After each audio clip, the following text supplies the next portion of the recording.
Geez, that's in a great spot. Oh, did you see that take?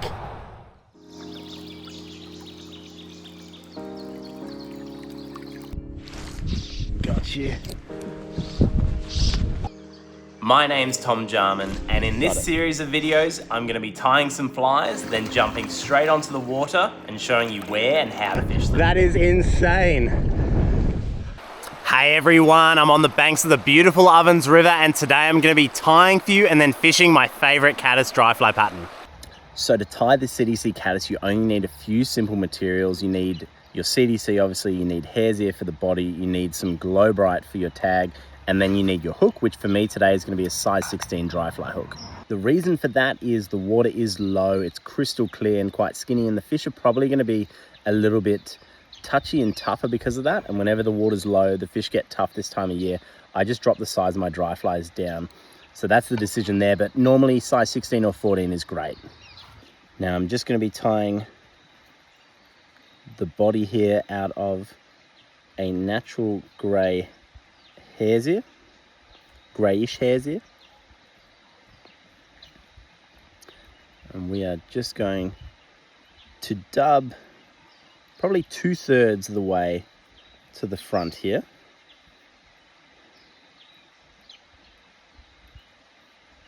To about there. Get rid of this because the next step now, we're just going to tie in our CDC wing. So now I'm tying in 3 whole CDC feathers here. I've stacked them on top of one another. They're all very small, so the stem's going to be nice and small. And I'm just going to lay it on the top there. I want it to go pretty much the length of the hook. And I'm going to tie it down here. If you didn't have if you didn't have small enough CDC feathers to tie it like this, you can strip off the sides and stack them. But when you have 3 feathers that are the exact same, proportions, you can just stack them on top of each other. And because these stems are so small, I can just trim them here like this.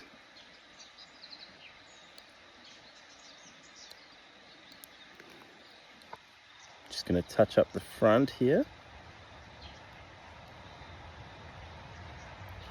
The next step here is we're going to tie in a little orange sighter on the top. This isn't for the fish, this is just for me when fishing it. If I can put a sighter in a dry and it doesn't affect, the fly too much, then I will. It is just nice. It helps you see the fly, especially when it comes in and out of mottled lighting. So I just doubled over my glow bright there. I'm tying this down like so. Fold this back and tie it in. And we'll just trim it off here. You can trim it wherever you like, so long as it doesn't go over the back of the wing. Obviously, the longer you leave it, the more material and the easier it is to see it. Now, the final step, we are just going to create a little loop here with our thread, because I'm just going to spin a little CDC hackle around the front. This is just a nice way to finish the fly. Just gives it a nice buggy look. I have done a tying video of a CDC Caddis just with a hare's ear, just with a little hare's ear kind of front, and that's absolutely fine as well. I just thought I'd do something different for you today. I'm just going to put a 1/2 inch on that, just so this thread doesn't fall off the front of the eye, which it can do. I'm just going to get our dubbing spinner here, pop that in like that. And now what we're going to do is we are just going to grab some CDC, stack a little bit in here, and then just wind a beautiful little hackle that'll just give this fly some legs and life. Just laid these alongside one another, and I'm just going to trim them off. You can get clips and stuff for this, like CDC clips and clamps that'll clamp it, but I don't find that I'm ever using, so much. I'm normally stripping a little side like this quite neatly, and I don't, even though I own the clips, I don't find I use them heaps. Oh, that's not good. The wind's blowing this away. Never done this outside. So now we're just spinning our CDC here at the front. Don't like that.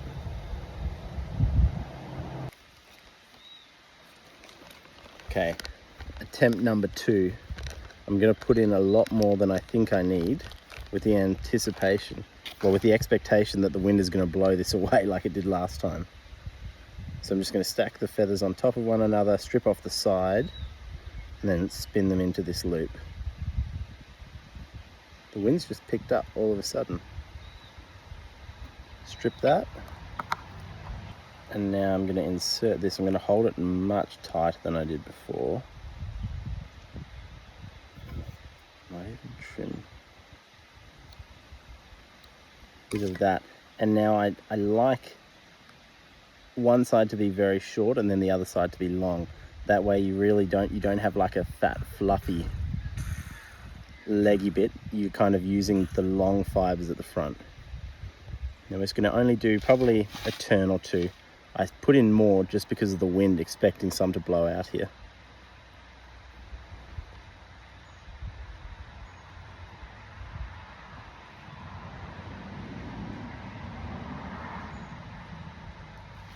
That looks nice.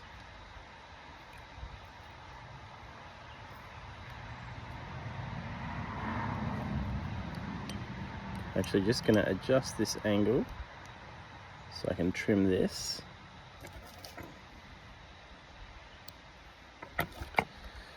And just make sure I sweep all of this back so as I finish tying it down, I don't cover over the eye here with any of the fibers, so that when I glue it down, they kind of will block it.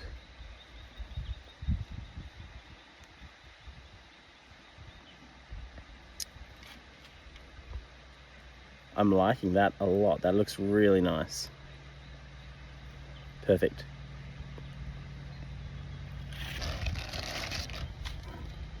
Now I'm just going to trim this here. Whoop. Beautiful clean trim.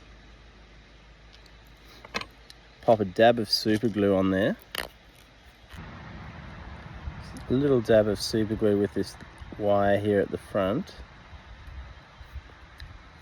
And then just make sure it hasn't blocked it by just making sure I can put the wire back through my eye, like so. I'm just doing this because I don't have a needle or anything to put the super glue on, because that is all at home, because I am on the road. And there we go, lovely little CDC Caddis. Now I'm going to rig up, jump onto the water, and show you how I'm going to fish it. So why do I like this fly so much? The first reason is it rides really high. It rides the waves beautifully. It comes down bumpy, choppy water, and you'll see it. It doesn't get swamped. That CDC is really resilient, so it's very easy to see in all the water types and all the sizes. Whether you tie it in an 18 or a 12, it's still really easy to see. The second main reason is because it is really buoyant and it supports nymphs under it really well. So under a 16, I can comfortably support a 2.5mm tungsten beaded nymph.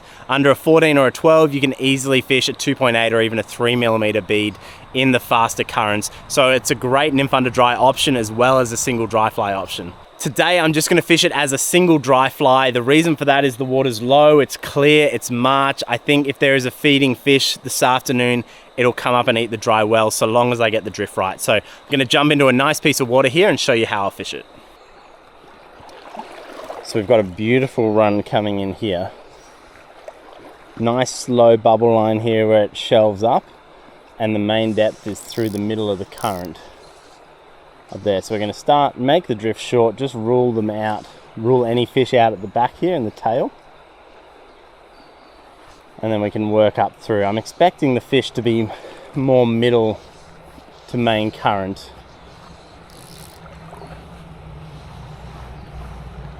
Just saw one rise up at the top there. Anywhere from that cast and to these next ones moving up, I'm feeling really good about.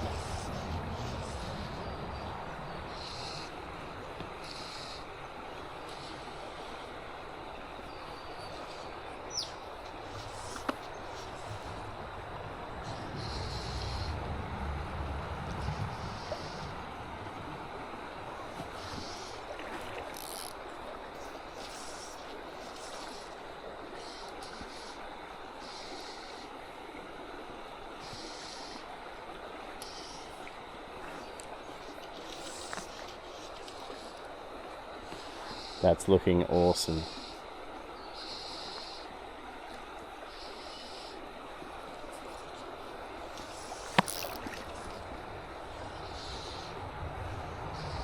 One's gonna eat this, it's just when. There it is. Ooh, stay up. Oh, these fish are so strong in the shallow water. Whoa, whoa, whoa. Hey. Crazy rainbow. Come up. Don't go around a stick. So strong. There we go. Had to be, it was the water for it. And that is a beautiful trout. And that whoop, CDC Caddis is way down. Use the forceps to get this dry out. Whoa, whoa, fish. We got it. Get this chunky fish back. There we go.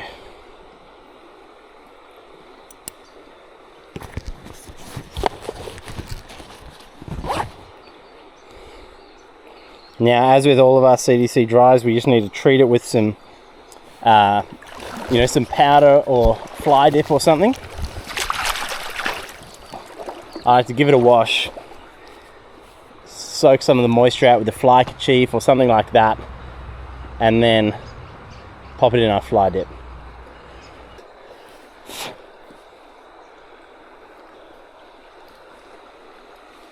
All right, we're ready to throw this up again.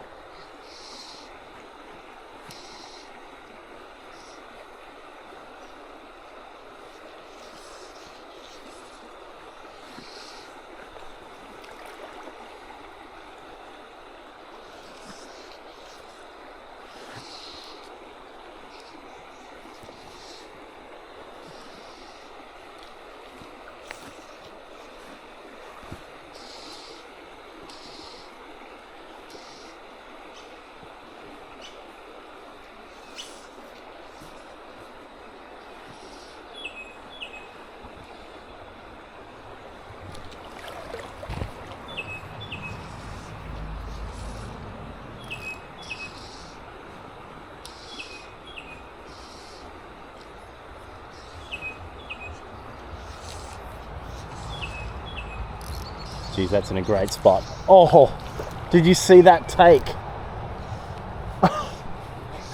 We called it when it landed too, on the perfect seam. And this fish like porpoised for that. Come here, buddy. Whoa, hey. They're just so strong in this shallow water. Thank you, mate. What a take. That came over the top like a dolphin. Oop, flies popped out in the netting there. Get you back. Another beautiful rainbow trout. Thank you, mate. Oop, not back in the net. Back there. All right, same process again. Gonna wash this fly, take the moisture out of it, and then pop it back in the fly dip again. All right, the dry does come out of the fly dip looking a bit white, but once you cast it and it gets back on the water, it goes back to its normal color. So there's nothing to worry about there. Make some more drifts up here. Let's see if we can get another one to come up and eat this blind.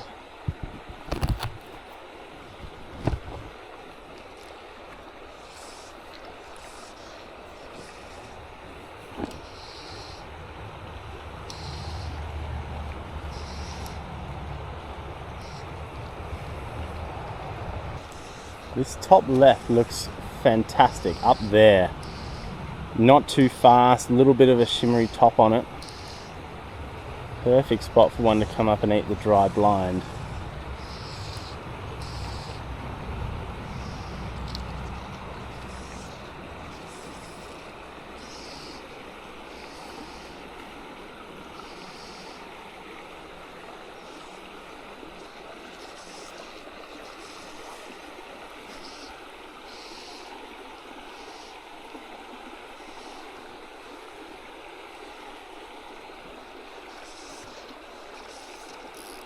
Do the same in that top right corner.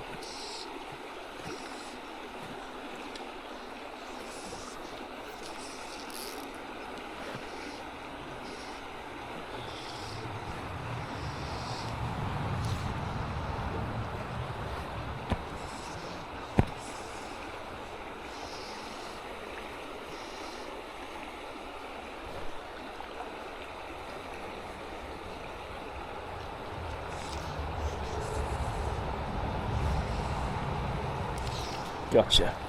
Ooh, that feels like a better fish. Stay up out of these sticks. That head just came over the top of that. You got me through a stick? It's free now. Did have me around a stick there, that fish. That's a lovely one. Stay out of there. It's a much better fish. At least I've got a bit of depth to fight this fish in. Stay away from me. Took quite a lot of drifts to get that one right. Hey, stay away from me. This is crazy, this shallow water. Because they just have nowhere to swim but around in circles and go around sticks. See, that's a lovely brown. Don't do that.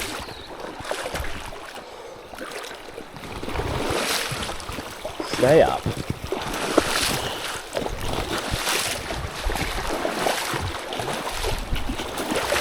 Come here, buddy. Head up. Gotcha. That is a cracking fish.